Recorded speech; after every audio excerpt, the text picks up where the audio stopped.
Здравствуйте, дети! И очередная рубрика «Лайфхаки от Устаз». Сегодня мы с вами попробуем 18 поделить на 2 пятых равно. Как же мы будем делить? 18 мы поделим на 2, будет 9, и умножим на 5. Это в уме. Получится у нас 45. Давайте с вами 42 поделим на 7 третьих. 42 поделим на 7. 6 и умножу на 3.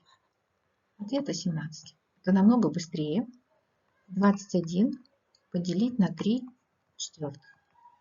21 делю на 3, получаю 7, умножаю на 4.